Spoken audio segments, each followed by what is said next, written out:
আমি ওই ব্যক্তিকে জান্নাতের আঙ্গিনায় একটা ঘরের গ্যারান্টি দেই যে ব্যক্তি তর্ক করার সময় নিজে হক এটা জেনেও সে তর্ক থামিয়ে দেয়।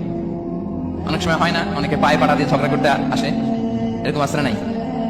আপনি চুপচাপ দেখবেন একটা বাজে কমেন্টস করতেছে, আবার কমেন্টের নিচে কমেন্ট, আবার গালি, হ্যাঁ আছে না এরকম? বিষ্ণু বলেন নিজে হক এটা জানার পরেও আর যাতে তর্ক না বাড়ে, যে তর্ক থামিয়ে দেয় জান্নাতের আঙ্গিনায় তাকে আমি একটা ঘরের গ্যারান্টি দেই। ওবিবাইতিন ফি ওয়াসাতিল জান্নাতি লিমান তারাকাল কাযিবা ওয়া ইন কানা মাযিআন। আর ওই ব্যক্তিকে আমি জান্নাতের মাঝখানে একটা ঘরের গ্যারান্টি দেই যে ব্যক্তি কৌতুক করার সময়ও মিথ্যা পরিহার করে। করতেছে কৌতুক, ফান করতেছে, আর ইজ কিডিং, পান করে, কৌতুক করে, কিন্তু কৌতুকের সময় সে মিথ্যা বলে না।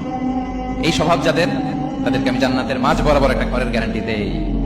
এরপর বিষ্ণু কি বলে দেখেন, তিনি বলেন ওবিবাইতিন ফি আ'লাল জান্নাতি লিমান হাসানা খুলুকাহ। আর জান্নাতের একটা হাইস্ট পিক অফ প্যারাডাইস, জান্নাতের সর্বোচ্চ স্তরে আমি একটা ঘর বা একটা বাসভবনের গ্যারান্টি ওই ব্যক্তিকে দেই যে তার আচরণটা সুন্দর করেছে, যে সুন্দর আচরণের অধিকারী হয়েছে, তাকে জান্নাতের হাইস্ট পিকে আমি একটা বাসভবনের গ্যারান্টি দেই। তাহলে বলেন তো আমাদের আচরণটা সুন্দর করার দরকার আছে না নাই? এটা খুব ছোটখাটো একটা আমল, তাই না? কথা বলেন, দক্ষিণ কোরিয়া প্রবাসী ভাইরা আওয়াজ করে বলেন, এটা কি ছোট আমল?